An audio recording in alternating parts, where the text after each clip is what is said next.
আসসালামু আলাইকুম আরহামতুল্লাহি আবরাকাতুহ।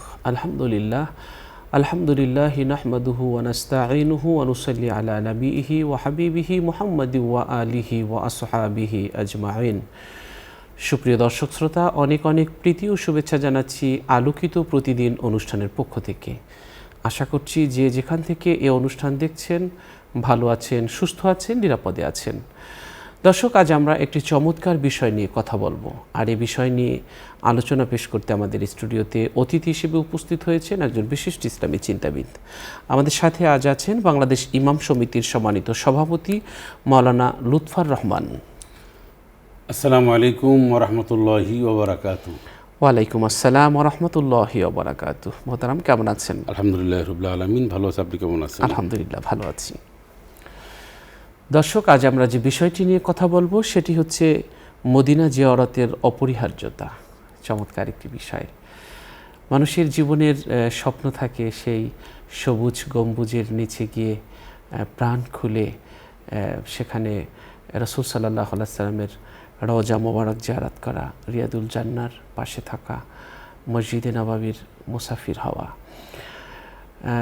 কাবা ঘরের সেই কালো গিলাফের ঘরের পাশে দাঁড়ানো, এটি মানুষের জীবনের একটি স্বপ্ন। তো আমাদের মদিনা জিয়ারতের অপরিহার্যতা, এটি হলো আজকের বিষয়। রাসূল সাল্লাল্লাহু আলাইহি সাল্লামের শাফাআত লাভ মেলে এই মদিনা জিয়ারতের মাধ্যমে। নবীজি বলেছেন, যে ব্যক্তি আমার কবর জিয়ারত করবে তার জন্য আমার শাফাআত সুপারিশ ওয়াজিব হয়ে যাবে।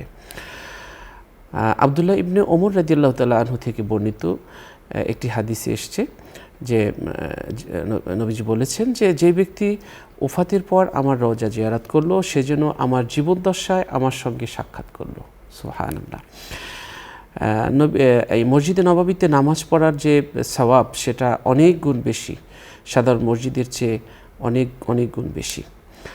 আমরা জানি যে মেম্বারটা রাসূল সাল্লাল্লাহু আলাইহি সাল্লাম মসজিদে নববী থেকে মসজিদে নববীর রাসূলের রওজা থেকে মসজিদে নববীর মেম্বারটা, এই জায়গাটুকু মেম্বার পর্যন্ত জান্নাতের টুকরা, জান্নাতের অন্যতম একটি টুকরা, সেখানে ইবাদত করার একটি বিশেষ সওয়াব আছে আমরা জানি।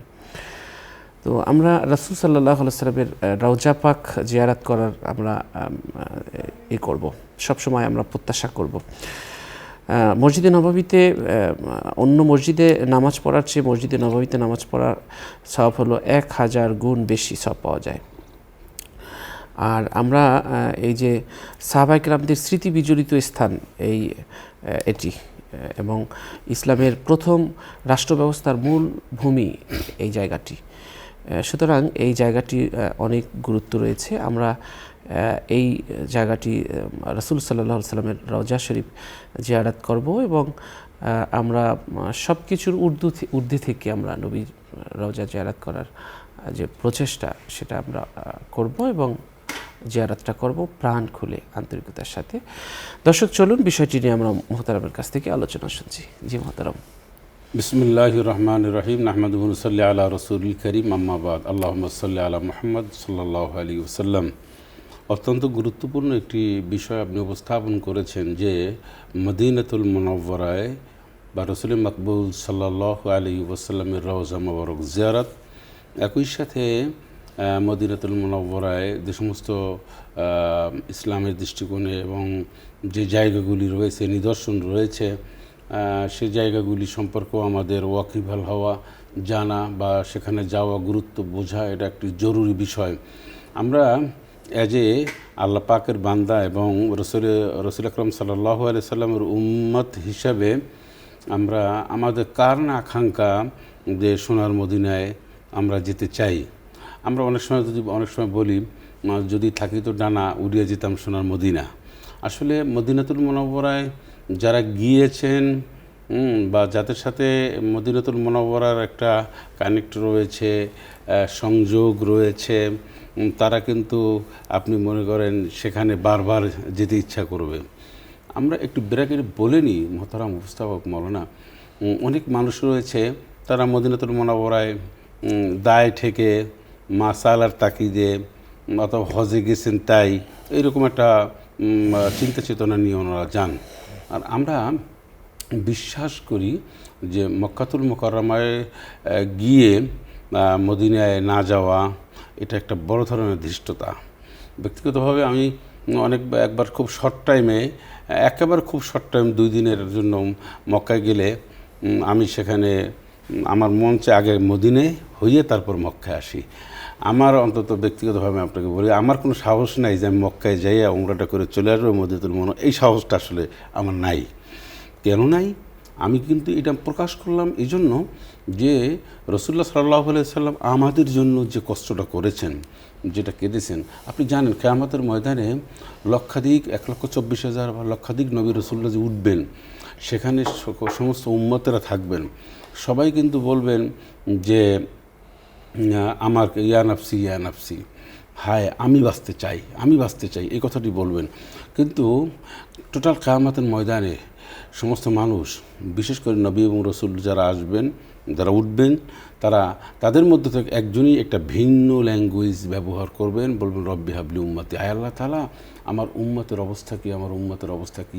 এই কথাটি, উম্মত নিয়ে চিন্তা আর পৃথিবীতে কোনো নবী রসুলের থাকবে না কিয়ামতের ময়দানে, একমাত্র রাসূলুল্লাহ সাল্লাল্লাহু আলাইহি ওয়াসাল্লাম থাকবেন এবং তিনি আমাদের জন্য পেরেশানি হবেন, আল্লাহর কাছে তিনি সুপারিশ করবেন, আল্লাহর কাছে মাকামে মাহমুদ গিয়ে কাঁদবেন, সিজদায় পড়বেন, আল্লাহর কাছে দাবি দেওয়া করবেন এবং এক পর্যায়ে আল্লাহ পাকের কাছ থেকে তিনি এই মর্মে একটা প্রতিশ্রুতি নেবেন যে যাতে করে আমরা জান্নাতে যেতে পারি। তখন আল্লাহ পাক তাকে বলবেন যে আপনি আপনার উম্মতদেরকে বাঁচান। আপনি দেখেন বিশ্বনবী সাল্লাল্লাহু আলাইহি ওয়াসাল্লাম, তিনি পৃথিবীতে কোনো মানুষের সাথে ব্যবসায়িক কোনো দ্বন্দ্ব ছিল, কোনো মানুষের সাথে কোনো খারাপ ব্যবহার করেছেন, কোনো ধরনের কোনো দ্বন্দ্ব ছিল না। দ্বন্দ্বটা ছিলই একটা তার উম্মতদেরকে সহি শুদ্ধ একটা সুন্দর পথে পরিচালনা করার জন্য একটা ইসলামী স্টেট, একটি ইসলামী রাষ্ট্র অথবা তার উম্মত কেন্দ্রিক কিন্তু তার জীবনের স্বপ্নটা ছিল। আমরা কিন্তু রসুলকে নিয়ে ভাবি না।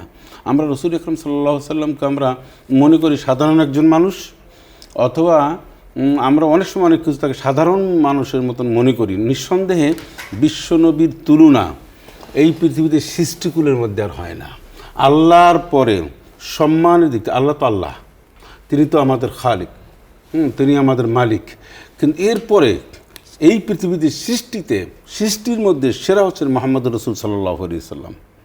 তো তার রওজা মুবারকে গেলে, এবং তিনি হচ্ছেন এমন যে হাদিস শরীফের মধ্যে এসছে, নবী সাল্লাল্লাহু আলাইহি ওয়াসাল্লামকে যে প্রান্ত বসে সালাম এবং দুরূদ পাঠ করুক, ফেরেশতারা একটা গ্রুপ রয়েছে, তারা ঘোরেন, যারা দুরূদ পাঠ করেন এবং যারা নবীকে সালাম দেন, তাদের দুরূদ সালাম মেশক আম্মার দিয়ে, মানে একটা কাপড় সুন্দর করে পেঁচিয়ে, তারপরে রাসূলুল্লাহ সাল্লাল্লাহু আলাইহি ওয়াসাল্লামের রওজা মুবারকে গিয়ে বলা হয়, হে রাসূল, অমুকের ছেলে অমুক, অমুকের সন্তান অমুক আপনার প্রতি সালাম দুরূদ পেশ করেছেন।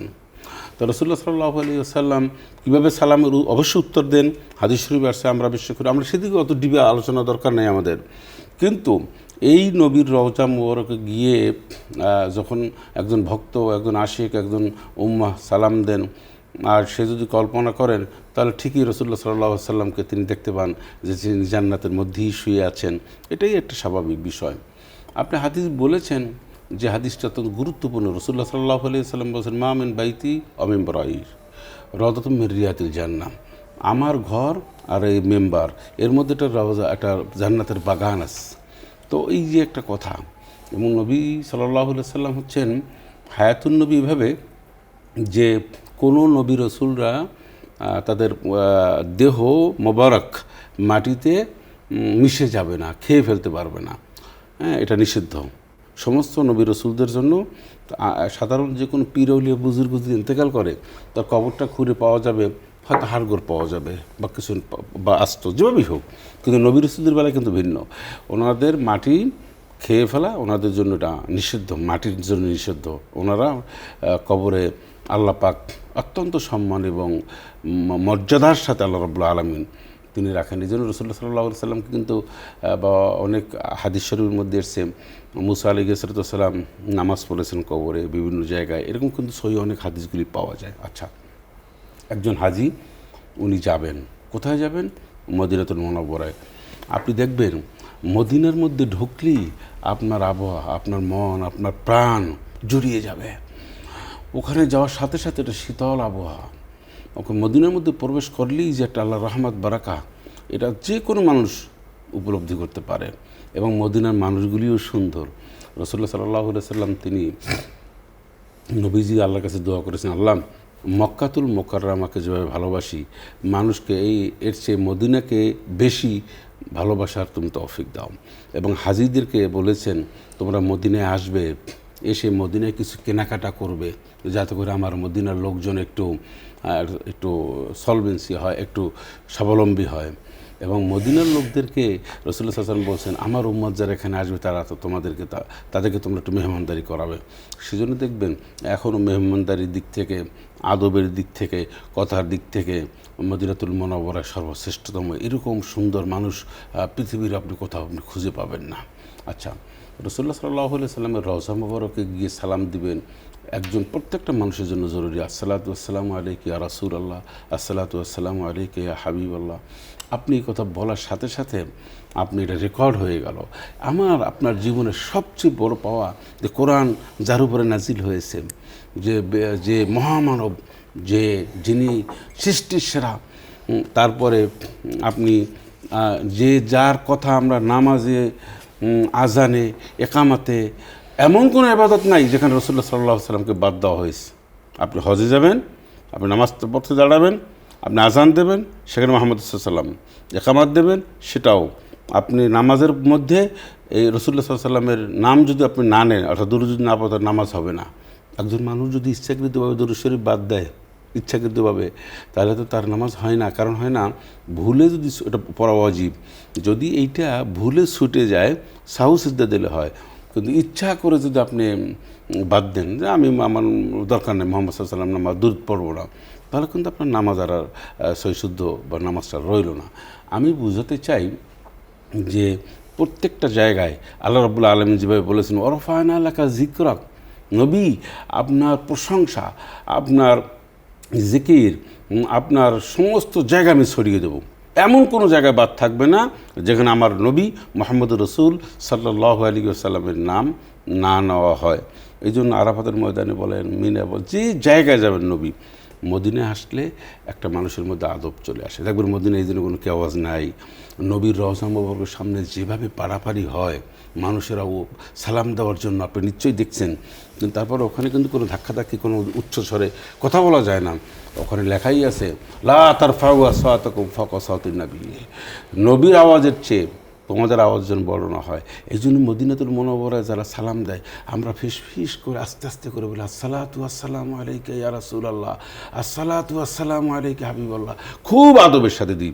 পৃথিবীতে মানুষের মধ্যে কোথাও আদবের সাথে, সর্বোচ্চ বিনয়ের সাথে কথার বলার একমাত্র জায়গা, সেটা মুহাম্মদুর রাসূল সাল্লাল্লাহু আলাইহি ওয়াসাল্লাম, যেখানে কোনো ধরনের কোনো আওয়াজ চলে না, যেখানে কোনো দাপট চলে না। কেউ দাপট দেখাইতে পারেনি। বড় বড় সাহাবীরা, সিনিয়র সাহাবীরা, আবু বকর, ওমর, ওসমান, আলী মাথা নিচু করে রয়েছেন, তাদের মতন এত যোগ্যতা সম্পন্ন মানুষ। তো যাই হোক, একজন মানুষের জন্য সেখানে যাওয়া জরুরি। আমরা রওজাতুল রিয়াদিল জান্নাত, সেখানে আমরা নামাজ পড়ি। সেখানে নামাজ পড়া জান্নাতের বাগানে নামাজ পড়ার সমতুল্য। তারপরে আমরা সেখানের পাশেই রয়েছে মসজিদে গামামা, যেখানে রাসূলুল্লাহ সাল্লাল্লাহু আলাইহি ওয়াসাল্লাম বৃষ্টির জন্য দোয়া করেছেন। আয়েশা সিদ্দিকা রাদিয়াল্লাহু তাআলা আনহা বলেছেন, নবীজি সেখানে গিয়ে দোয়া করেছেন, সাথে সাথে বৃষ্টি পড়েছেন, নবীজি ভিজে আমার ঘরের মধ্যে এসেছেন, আমি তার পোশাকটা চেঞ্জ করে দেওয়ার ব্যবস্থা করেছি। সুবহানাল্লাহ। মানে এর মানে হচ্ছে নবীজি দোয়া করতে দেরি হয়েছে, সে দোয়া কবুল হতে দেরি হয়নি। তারপরে ওটাকে ঈদগাহ বলা হয়। তারপরে রাসূলুল্লাহ সাল্লাল্লাহু আলাইহি ওয়াসাল্লাম মসজিদে কিবলাতাইন রয়েছে। আপনি জানেন মসজিদে কিবলাতাইনে যেখানে কেবলা পরিবর্তন হয়েছে, ফাওয়াল্লি ওয়াজহাকা শাতরাল মাসজিদুল হারাম, যে রাসূলুল্লাহ সাল্লাল্লাহু আলাইহি ওয়াসাল্লামের অনেক দিনের আবেগ, অনেক দিনের আকাঙ্ক্ষা যে বাইতুল্লাহর দিক ফিরে উনি নামাজ পড়বেন। কিন্তু উনি নামাজ পড়ছেন বাইতুল মুকাদ্দাসের দিকে ফিরে। তখন আল্লাহর কাছে তিনি বারবার একটু কদ নারা তাকাল্লুবা ওয়াজহিকা ফিস সামায়, নবীজির খুব আকাঙ্ক্ষাটা আকাশের দিকে তাকাইতেন। আল্লাহ পাক বললেন, হে নবী, আপনি আকাশের দিকে বারবার তাকান, আমি সব বুঝি, মানে কথাটা এরকম, মানে আল্লাহ রসুল একটু আকাশের দিকে তাকাতেন একটা বিষয় নিয়ে, সাথে সাথে আল্লাহ পাক বলেন আকাশের দিকে তাকাচ্ছেন কিসের জন্য, আমি সব বুঝতেছি, আমি সব দেখছি, আপনার সব অবস্থান পর্যবেক্ষণ করছি, সাথে সাথে বলেন ফলি ওয়া জায়গায় সাত নামাজের হারাম, ঠিক আছে আপনি যেটা চাইছেন এটা আমি করে দিলাম, আপনার পছন্দ সই কেবলাটা। নবীজি সেখান দিকে ফিরে এই 4 রাকাত নামাজের 2 রাকাত হয়ে গেছে, আর আয়াত নাজিল হয়েছে, সাথে সাথে তিনি ফিরে গেলেন। কেবলা তাইন মসজিদ বলা হয়, 2 কেবলার, আপনি নিশ্চয়ই সেখানে অনেকবার গিয়েছেন। তো এরপরে মসজিদে কোবা, যে মসজিদটি পৃথিবীর ইতিহাসে একজন মানুষ যে মসজিদটি নির্মাণ করেছেন সেটি হচ্ছে মসজিদে কোবা, যে রসুল্লাহ সাল্লাল্লাহু আলাইহি ওয়াসাল্লাম মক্কা থেকে মদিনায় যাওয়ার পথে যে মসজিদটা নির্মাণ করেছেন সেই নিজ হাতে নিজের তত্ত্বাবধানে সেই মসজিদে কোবা সেখানে রয়েছে মক্কা মদিনাতুল মুনাওয়ারার থেকে খুব কাছে একটি জায়গা, যে সেটা উহুদ পাহাড়। রসুল্লাহ সাল্লাল্লাহু আলাইহি ওয়াসাল্লাম বলছেন উহুদ পাহাড়ও আমাদেরকে ভালোবাসে আর আমরাও উহুদ পাহাড়কে ভালোবাসি, সুবহানাল্লাহ। উহুদ পাহাড় ঘিরে নবীর অনেক স্মৃতি রয়েছে। রসুল্লাহ সাল্লাল্লাহু আলাইহি ওয়াসাল্লাম অনেক সময় হাদিস তিনি বলেছেন উহুদ পাহাড়ের মানে মিসাল দিয়েছেন, উদাহরণ দিয়েছেন। একটা হাদিস আমি বলি, সেটি হচ্ছে যে রসুল্লাহ সাল্লাল্লাহু আলাইহি ওয়াসাল্লাম বলছেন এই উহুদ পাহাড় পরিমাণ যদি আল্লাহ আমাকে সম্পদ দেন, সেই সম্পদ আমি 3 দিন যাওয়ার আগে সব বিলিয়ে দিই, আর আমার যতটুকুন লাগে খাদ্য সামগ্রী অতটুকুন থেকে আমি সবটা বিলিয়ে দিই। মানে উহুদ পাহাড় নিয়ে কিন্তু নবীজি অনেক উদাহরণ দিয়েছেন, অনেক হাদিস আছে। সবচেয়ে বড় সেখানে যে ইসলামের একটা বড় ধরনের যুদ্ধ, এই যুদ্ধটাকে আমরা বলতে পারি রসুল্লাহ সাল্লাল্লাহু আলাইহি ওয়াসাল্লামের জীবদ্দশার সবচেয়ে একটা বড় মর্মান্তিক এবং ঘটনাবহুল একটি যুদ্ধ, উহুদের যুদ্ধ, যেখানে রসুল্লাহ সাল্লাল্লাহু আলাইহি ওয়াসাল্লাম তিনি দান মোবারক শহীদ হয়েছেন, মাথার মধ্যে লোহার হেলমেট ঢুকে গিয়েছেন, বেহুশ হয়ে গিয়েছেন। মদিনাতুল মুনাওয়ারায় সব জায়গায় কাফেররা বলছিল কত কতিলা মোহাম্মদ হত্যা করা হয়েছে, আর এখানে উল্লাস করেছেন কাফিররা। অন্যদিকে সাহাবা আজমাইনগণ অত্যন্ত বেদনাদায়ক ছিলেন, ওনারা সবাই নবীর কাছে এসেছেন, নবীকে সুস্থ করার জন্য তারা চেষ্টা করেছেন। ফাতেমা রাদিয়াল্লাহু তাআলা আনহা সাথে সাথে খেজুর অথবা তার কিছু জিনিস পুড়ে নবীজির মাথায় দিয়েছেন। তারপরে দান মোবারক শহীদ হওয়ার যেটা ঘটনা, এটা তো আমরা একটা সস্তা জিনিস মনে করি, সস্তা জিনিস আমরা মনে করি যে দান। আপনার 2টা 3টা কাঁচা 4টে দাঁত যদি পড়ে যায়, তার ব্যথা, তার যন্ত্রণা, খাবার দাবারের কত প্রবলেম, এটা তো একদম যাদের দাঁতের একটু প্রবলেম আছে তারা ভালো বোঝে, স্বাভাবিক না? আর নবীর কাঁচা দাঁত মোবারক এটা পড়ে গেছে, রক্তে রঞ্জিত হলেন, সেখানে পাহাড়ে নিয়ে গেছেন, আর সেখানে যে পাহাড়টি, এবং সবচেয়ে বড় কথা হলো সেখানে 70 জন সাহাবী শাহাদাত বরণ করেছেন। এর মধ্যে রাসূলুল্লাহ সাল্লাল্লাহু আলাইহি ওয়াসাল্লামের প্রাণ প্রিয় সাহাবী, প্রাণ প্রিয় চাচা হযরত হামজা রাদিয়াল্লাহু তাআলা আনহু, তিনি শাহাদাত বরণ করেছেন। নবীজি খুব কষ্ট পেয়েছেন। নবীজি বলেছেন যে আমার চাচার হত্যার দৃশ্য আমি চেয়ে চেয়ে দেখেছি। হিন্দা এবং ওয়াসির কথা তখন বলেছেন যে তারা কিভাবে মর্মান্তিকভাবে আমার চাচাকে হত্যা করেছে, কলিজাটা ভেদ করে, এই বুকটা ফিরে কলিজা বের করে চিবিয়ে চিবিয়ে খেয়েছে, মানে চিবিয়েছে। এত লাঞ্ছিত গঞ্জিত অবস্থা আমার চাচাকে হত্যা করেছে, সেই দৃশ্য আমি দেখেছি।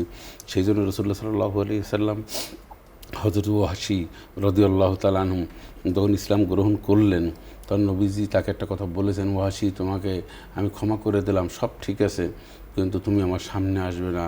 তুমি আমার সামনে আসলে আমার চাচার হত্যার দৃশ্য আমার মনে পড়ে, সেই দৃশ্য আমার মনে পড়লে আমার খুব খারাপ লাগে। সেই জন্য হযরত ওয়াহশী রাদিয়াল্লাহু তাআলা বলেন আমি যতদিন ছিলাম ততদিন নবীর পিছনে ছিলাম, নবীর সামনে যেতে পারিনি। তার চেহারা মোবারক দেখার জন্য যখন আমার প্রাণটা উথলিয়ে উঠছে যে নবীর চেহারা মোবারকের দিকে সবাই তাকায়, আমি তাকাতে পারছি না, তখন আমি পিছনে বসে আমি এইরকম ঘাটটা করে দিয়ে আমার নবীর চেহারা মোবারক দেখেছি। আর আমি কখনো নবীর সামনে পড়িনি, যেহেতু রাসূল নিষেধ করেছেন। তো এ হলো যে এগুলি একটা বিরাট শিক্ষণীয় বিষয় যে রাসূলুল্লাহ সাল্লাল্লাহু আলাইহি ওয়াসাল্লাম তার আপন চাচাকে হত্যা করেছেন। 70 জন সাহাবী শুয়ে আছেন উহুদ প্রান্তে। তো এই যে শুয়ে আছেন কিসের জন্য? ইসলামকে রক্ষার জন্য, কোরআন সুন্নাহকে রক্ষার জন্য। আজ আমরা এই যে নিউজ 24 যে অনুষ্ঠানটি করছি, এই যে ইসলাম প্রচার করছি, এই যে আমাদের যে ইসলামের বিরাট একটা খেদমত করছেন ওনারা, তো এই মূলত এই মেজাজটাকে প্রতিষ্ঠা করার জন্য, এরকম একটি মেজাজের জন্যই কিন্তু এই জাতীয় কাজের জন্যই রাসূলুল্লাহ সাল্লাল্লাহু আলাইহি ওয়াসাল্লাম এবং তার সাহাবীরা প্রাণ দিয়েছেন, তারা বিভিন্ন সময় দিয়েছেন। সুতরাং মদিনাতুল মুনাওয়ারায় আমরা যাব এবং সেখানে আদবের সাথে থাকব। একজন মানুষের অপরিহার্যতা রয়েছে। মদিনাতুল মুনাওয়ারার বিভিন্ন জায়গাগুলি দেখবেন, নবীর সাথে সবচেয়ে বেশি দুরূদ পড়বে একজন হাজী সাহেব, এবং আমরাও আমাদের সবচেয়ে আজকের আলোচনার আপনি যদি বলেন যে প্রতিপাদ্যটা কী, এর মূল একটা মেসেজটা কী, আমি মনে করব যে আমরা সবসময়ের জন্য রাসূল মাকবুল সাল্লাল্লাহু আলাইহি ওয়াসাল্লামের উপর বেশি বেশি করে দুরূদ পড়ব। নবীর সাথে দুরূদ পড়লে যে কী লাভ, আল্লাহ রহমত নাজিল করেন, গুনাহ মাফ করে দেয়। আল্লাহ যদি কোনো মানুষের উপর রহমত নাজিল করেন তাহলে তো সে মানুষের কিছু লাগে না। আপনি তো জানেন যে আল্লাহর এক যাররা পরিমাণ যদি রহমত দেন তাহলে আর কিচ্ছু লাগে না। তাই রহমতটা আসার যতগুলি মাধ্যম, এর মধ্যে উত্তম এবং শ্রেষ্ঠতম মাধ্যম হচ্ছে বিশ্বনবী মুহাম্মদুর রাসূল সাল্লাল্লাহু আলাইহি ওয়াসাল্লামের উপর দুরূদ পড়া। আমরা আজকের এই অনুষ্ঠান থেকে সমস্ত দর্শক শ্রোতাকে অনুরোধ করব আপনারা বেশি বেশি করে নবীর শানে দুরূদ পড়বেন। আমিন। অনেক অনেক ধন্যবাদ মোহতারাম। দর্শক মোহতারাম আলোচনা করেছেন, আমরা তন্ময় চিত্তে শুনেছি তার তথ্যতাত্ত্বিক আলোচনা। আমাদের অনুষ্ঠানের এই পর্যায়ে একটি মোনাজাত রয়েছে, আপনারাও চাইলে আমাদের সাথে মোনাজাতে শরীক হতে পারবেন। আল্লাহুম্মা সাল্লি আলা মুহাম্মদ ওয়া আলা আলি মুহাম্মদ কামা সাল্লাইতা আলা ইব্রাহিম ওয়া আলা আলি ইব্রাহিম ইন্নাকা হামিদুম মাজিদ। আল্লাহুম্মা বারিক আলা মুহাম্মদ ওয়া আলা আলি মুহাম্মদ কামা বারাকতা আলা ইব্রাহিম ওয়া আলা আলি ইব্রাহিম ইন্নাকা হামিদুম মাজিদ। আলহামদুলিল্লাহ। আলহামদুলিল্লাহি রাব্বিল আলামিন والصلاة والسلام على سيد الأنبياء والمرسلين وعلى آله وأصحابه أجمعين। রব্বুল আলামিন, তোমার শাহী দরবারে ভিখিরির মতো, ফকিরের মতো, কাঙ্গালের মতো হাত তুলেছি। আমরা অভাবী, দুর্বল, অসহায়, পাপী, দুর্বল। আল্লাহ তাআলা গুনার দিকে না তাকিয়ে মোদের মোনাজাতের দিকে, আকুতি মিনতি ফরিয়াদের দিকে তাকিয়ে মোদের জীবনের সমস্ত গুনাহ খাতা তুমি মাফ করে দাও। আমিন ইয়া রাব্বুল আলামিন। রব্বুল আলামিন, অনেকে আছি আমরা নবীর রওজায় এখনো যেতে পারি নাই। বারবার অপেক্ষার প্রহার শেষ হচ্ছে না, কবে চিঠি আসবে সবুজ গম্বুজ থেকে। রব্বুল আলামিন, কবে নবীজির পাশে গিয়ে দাঁড়াবো, অনেকেই স্বপ্ন লালন করছি। আল্লাহ তাআলা, নবী পাকের রওজা মুবারকে না নিয়ে কাউকে মৃত্যু দিও না গো আল্লাহ। নবী পাকের সুপারিশ আমাদের নসিব করে দিও। আমিন। নবী পাকের শানে আমাদের সম্পর্ক তুমি আল্লাহ গভীর করে দিও। আল্লাহ তাআলা, নবীর আদর্শ সারা জীবন আমাদের জীবনের সাথে আঁকড়ে রাখতে পারি সেই তৌফিক নসিব করে দিও। মোনাজাতের সওয়াব নবী পাকের রওজা মুবারকে তুমি পৌঁছে দাও। আল্লাহ তাআলা, গুনার বোঝা নিয়ে হাত তুলেছি, গুনার স্তূপের নিচে পড়ে আছি, গুনার মহাসাগরে পড়ে আছি। তুমি আমাদেরকে একটু রহমতের কোলে তুলে নাও। জীবনের গুনাহগুলো রহমতের পানি দিয়ে ধুয়ে পরিষ্কার করে দাও। ক্ষমার কলম দিয়ে গুনাহগুলোর উপর তুমি দাগ বসিয়ে দাও। আল্লাহ তাআলা, অনেকের মা নেই, অনেকের বাবা নেই। মা নেই যার, সে বোঝে মায়ের কত দাম। বাবা নেই যার, সে বোঝে বাবার কত দাম। জানি না কার মা কোন বাঁশ বাগানে পড়ে কান্দে আর অপেক্ষা করে আমার খোকা কখন আমার জন্য দোয়া করবে। জানি না কার বাবা এই বর্ষার মধ্যে কোন কবরে ঘুমায়, পানিতে কবর ডুবে গেছে। রব্বুল আলামিন, খোঁজ নেই, খবর নেই। দিনের বেলা যেখান থেকে হাঁটতে ভয় লাগে, আমাবস্যার রাতে কেমনে থাকে মা, কেমনে থাকে বাবা। মনে হয় কাঁদে আর বলে, বাবা ওই যে রেখে গেলি রে, আর তো আইলি না, একটু দোয়া কর, বড় বিপদে আছি। যে বাড়িতে তুই থাকো ওই বাড়ি একদিন আমার ছিল। যেই ঘরে তুই ঘুমাও ওই ঘরে আমি থাকতাম, যেই উঠানে তুই হাঁটো ওই উঠান আমি ঝাড়ু দিতাম, যেই ঘাটে তুই গোসল করো রে ওই ঘাটে তোরে গোসল করাই দিতাম। একটু দোয়া কর, বড় বিপদে আছি।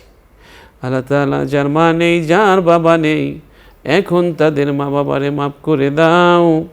কারোর মা বাবারে কবরে মেরো না, কারোর মা বাবার কবরে আগুন জ্বালাইও না রে আল্লাহ।